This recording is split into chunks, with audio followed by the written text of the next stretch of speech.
ভগৱান শিৱক তেওঁলোকে প্ৰাৰ্থনা জনাইছিলে নিৰু আৰু নিমাই যে সেই ভগৱান সেই শিৱদেৱ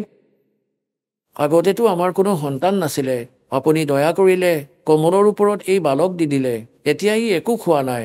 25 দিন হৈ গ'ল তাৰ মুখৰ ফালে চাই আছো আৰু কান্দি আছো গতিকে তেতিয়া পৰমাত্মাৰ প্ৰেৰণাৰে ভগৱান শিৱ তালৈ আহিলে আৰু পৰমাত্মাক কোলাত লৈ